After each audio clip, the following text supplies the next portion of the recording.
We are starting to have a clearer picture of what the rest of 2018 looks like for PlayStation 4 owners, so we'll be starting to cover various genres of upcoming games that are going to be released, and in this video we'll be taking a look at the top 10 upcoming Japanese RPGs for the rest of 2018. Now, some of these games you can argue whether they fit the exact definition and criteria of a JRPG, but they're close enough to the point where I wanted to include them and give them some promotion. With that being said, let's get right into this, and this is in no particular order.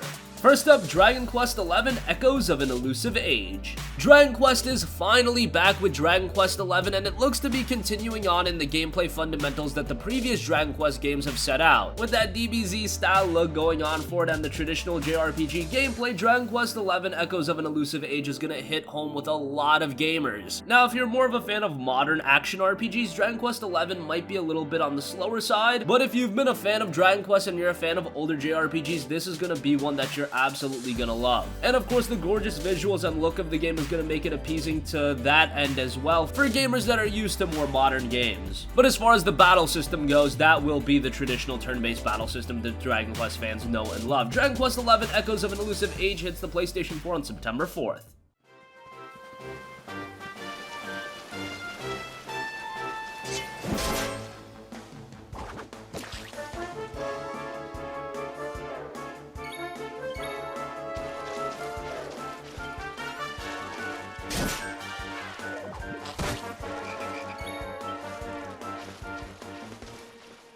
Valkyria Chronicles 4. Valkyria Chronicles is finally back over here in the West. We got Valkyria Chronicles originally released back in 2008 on the PlayStation 3. While that game was tremendous and it was received very well critically, unfortunately commercially it didn't do all too well. Valkyria Chronicles 2 did come over here to the West, but that was a PlayStation portable title, and we never even got Valkyria Chronicles 3, which many considered to be the best game in the series. However, what helped the series a lot was a Valkyria Chronicles remaster, and that really seemed to give the franchise a second wind over here in the West, and now we have a brand new game in Valkyria Chronicles 4. Valkyria Chronicles 4 takes place in the same time frame as the original Valkyria Chronicles, but focuses on a brand new cast of characters. Expect another great story, the great look is retained, and I expect some great tactics-based gameplay as well, as Valkyria Chronicles 4 is released on September 25th.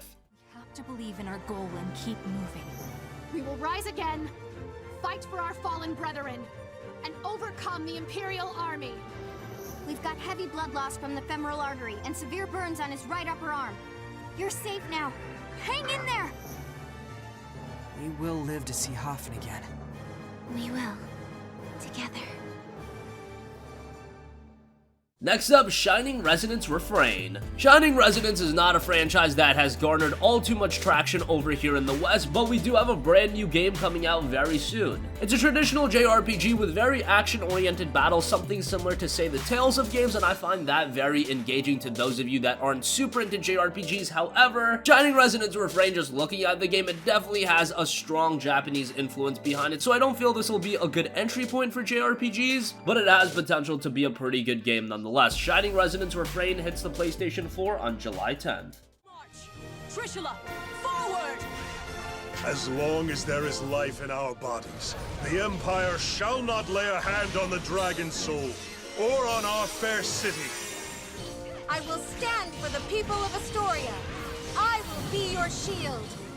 That's a big army. If they want a show, let's give them one. I don't like it, but you're right. It's time for me to fight.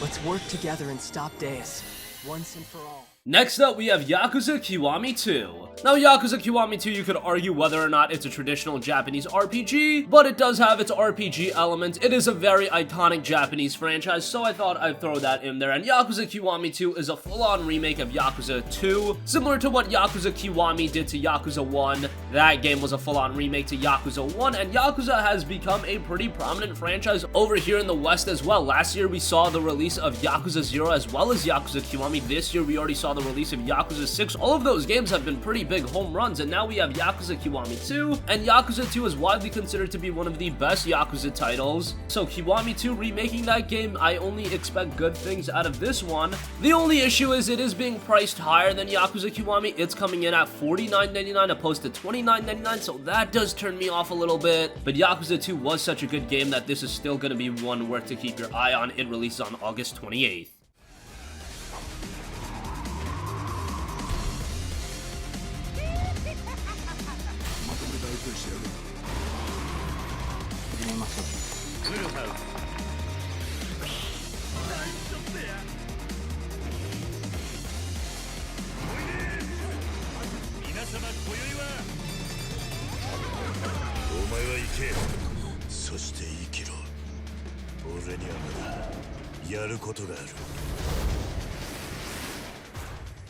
Next up, we have Code Vein. Code Vein is being developed by the God Eater team, and it looks to be a very exciting Japanese RPG, and this one, unlike a title like Shining Resonance Refrain, I find Code Vein a great entry and gateway JRPG because of its cool aesthetics. The game itself is set in a post-apocalyptic dystopian environment with vampire themes, and there are other supernatural abilities. Pretty much the presentation of this game would be very appealing to a Western consumer as well, and the game itself is shaping up very nicely. It looks like there's a little bit of difficulty to it. There have been comparisons made with the Souls titles, but Code Vein is a brand new IP with a lot of potential. It's releasing on September 28th.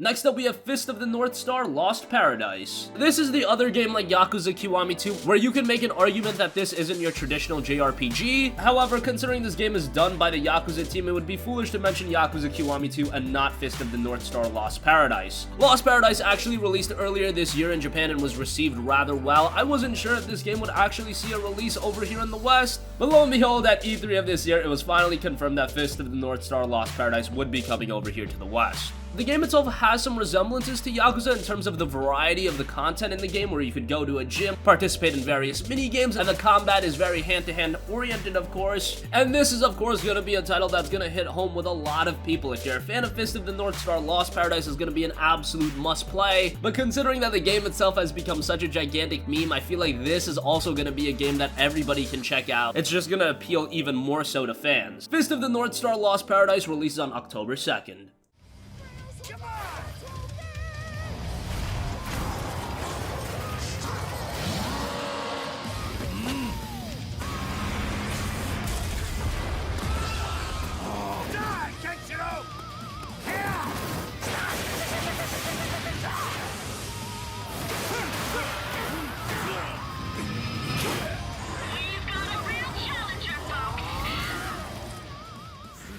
Next up, we have Disgaea 1 Complete. Yes, Disgaea is back once again with Disgaea 1 Complete. Now, Disgaea 1 released a very long time ago, but this is going to be a definitive version of the game with better visuals and a lot of extra content on top of the base story. Of course, you can play through the main story, but there is an Etna mode with extra characters not found in the original release. The game itself is running in HD, and there will be dual voiceovers, so you can play with English voiceovers or you can play with Japanese voiceovers, which I always like to see as an added inclusion to Japanese RPGs. Even though I'm a fan of playing my games in English, I know for a lot of you much prefer the Japanese voiceovers. You know what you're getting out of a Disgaea game. They are incredibly consistent, but also very addictive in the same regard, and Disgaea 1 Complete will be hitting the PlayStation 4 on October 9th.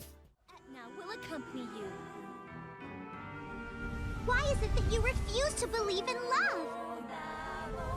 I guess you're right, dude. I'll get to work. Dude!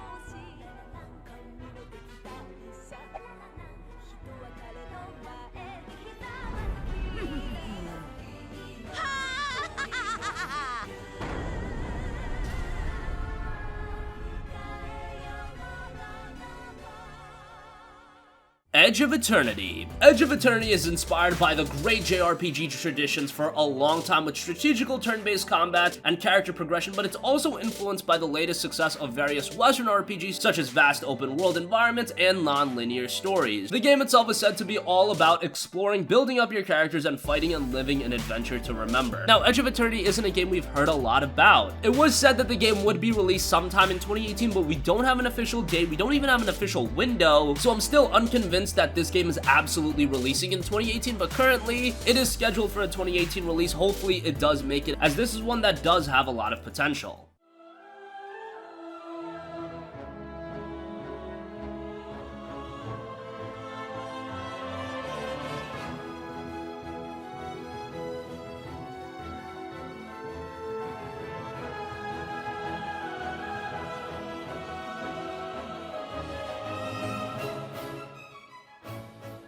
Next up, a game that I am very excited about, Tales of Vesperia, the Definitive Edition. Yes, Tales of Vesperia is finally coming to PlayStation. The original game was released on the Xbox 360 over here in the West. Japan did see a PlayStation 3 version, and that version was much better with extra characters and being fully voice acted, but that version never came over here. But now we're finally getting that experience with Tales of Vesperia, the Definitive Edition. We're getting all that content from the PlayStation 3 version. It's gonna be released on the PlayStation 4. The fundamentals of Tales of Vesperia were already very good. You have a gigantic world to explore. There's so much content in the game, and the main character and the entire cast, to be honest, is so likable. But the main character himself in Yuri is one of the more likable protagonists in a JRPG. He's a lot more mature than your typical JRPG main character, so that is very much appreciated. Tales of Vesperia, the Definitive Edition, doesn't have an official release date yet, but it is confirmed for release winter 2018. And finally, we have Metal Max Xeno. Yes, Metal Max is getting a brand new game, and this game is coming over here and celebrating its 25th anniversary. Metal Max Xeno is a brand new chapter in the series. The game centers a lone wanderer as he deploys his faithful tank to take on a harsh wasteland in an RPG of post-apocalyptic proportions. One of the game's quotes at the end is "Human demise, tank salvation."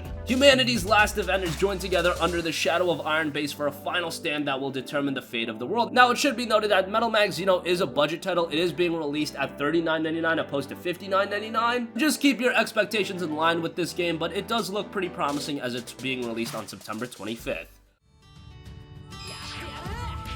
気休めかもしれないけど負ける気しなかったよ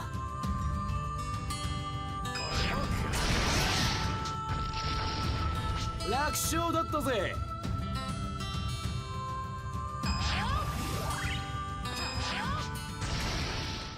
So that concludes the top 10 PlayStation 4 Japanese RPGs for the rest of the year. What do you think? Which PS4 JRPGs are you the most excited for? Sound off with your thoughts in the comments section down below. Thank you for watching, and goodbye.